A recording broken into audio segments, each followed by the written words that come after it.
Olá e bem-vindos! Hoje vamos fazer uma viagem fascinante para dentro do mapa da mente humana. E o nosso guia vai ser um dos pensadores mais influentes e também mais controversos de todos os tempos, Sigmund Freud. Mas isto não é só a história dele, é uma exploração das ideias que, na verdade, mudaram para sempre a forma como olhamos para nós mesmos. Para começar, vamos lançar uma pergunta que é, no fundo, a grande questão. De que forma é que aquilo que não sabemos sobre nós mesmos acaba por ditar o nosso caminho? Todo o trabalho de Freud foi, na sua essência, uma tentativa de responder a isto, de mergulhar bem fundo na nossa psique. Ora, o pensamento de Freud não apareceu de um dia para o outro, foi evoluindo ao longo de décadas, e é essa a linha do tempo que vamos seguir. Estes marcos vão ser o nosso guia através das suas descobertas e das suas reformulações.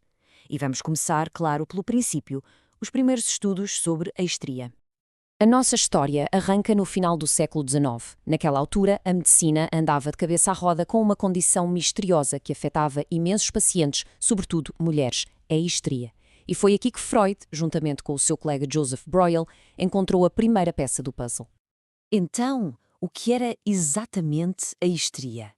Basicamente, era o nome que se dava a sintomas como paralisias, cegueira ou tremores, para os quais não havia nenhuma causa médica, nenhuma explicação física. Freud e Breuer começaram a desconfiar que a raiz do problema não estava no corpo. Estava na mente, em traumas que tinham sido esquecidos, ou, melhor dizendo, reprimidos. E é aqui que surge a primeira grande revelação. Quando começaram a incentivar os pacientes a falar livremente, descobriram uma coisa absolutamente notável. Não era só o ato de falar que curava, era a libertação da emoção, daquela carga emocional intensa que estava ligada à memória do trauma. Era como se, ao trazer essa memória à consciência, a energia que estava ali bloqueada fosse finalmente libertada e o poder que tinha sobre o corpo desaparecesse.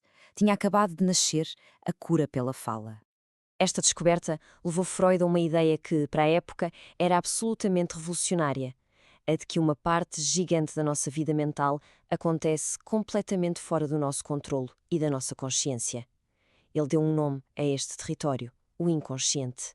Mas atenção, o inconsciente não é só uma espécie de sótão onde guardamos memórias velhas.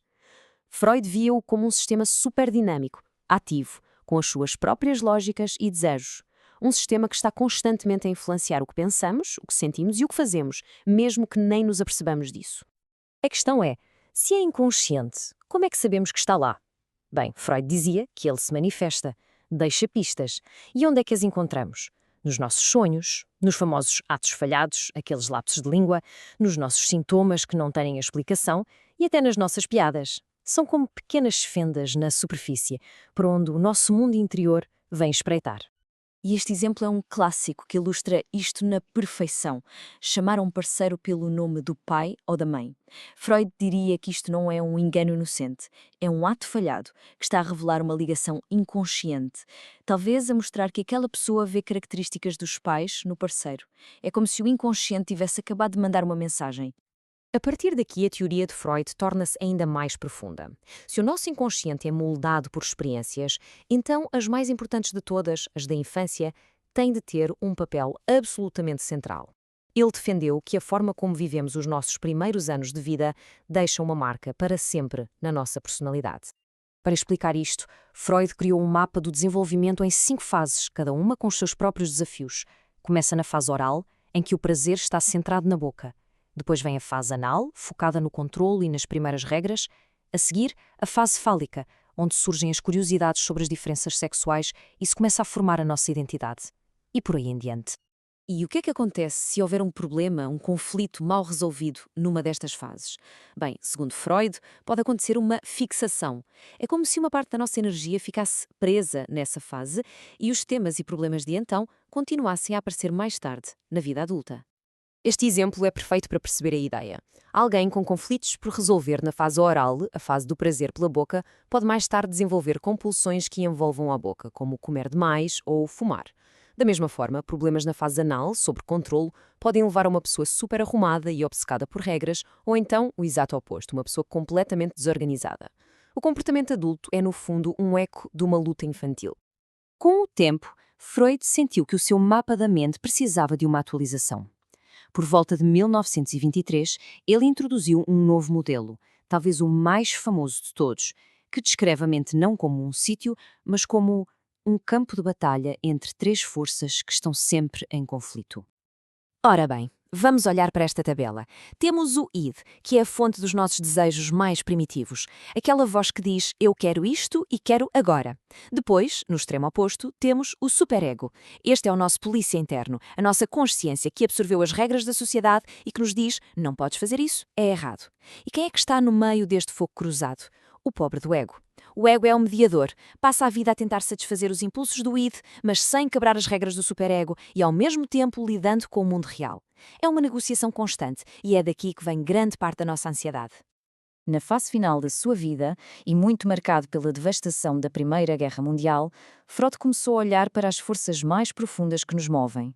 Ele começou a perguntar-se se a busca pelo prazer seria mesmo a única grande força que nos guia. Foi então que ele propôs que existem duas grandes pulsões em luta dentro de nós. Eros, a pulsão de vida, que nos empurra para criar, para nos ligarmos, para sobreviver, e depois a sua sombra, Thanatos, a pulsão de morte. Mas atenção, isto não é um desejo de morrer, é mais uma tendência para a destruição, para a repetição, para voltar a um estado de calma, sem tensão. E uma das formas mais claras de ver isto em ação é na compulsão para repetir padrões que nos fazem mal. E o ponto aqui é este. Por que é que alguém repete um comportamento que causa tanto sofrimento?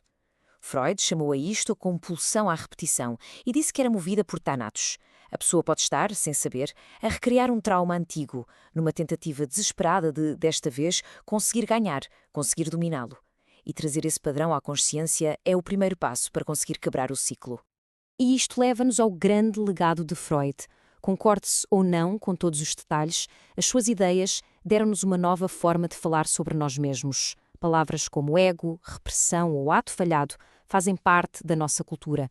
O trabalho dele lançou as bases para a psicoterapia, para a ideia de que compreender o nosso passado nos pode libertar para viver melhor o presente.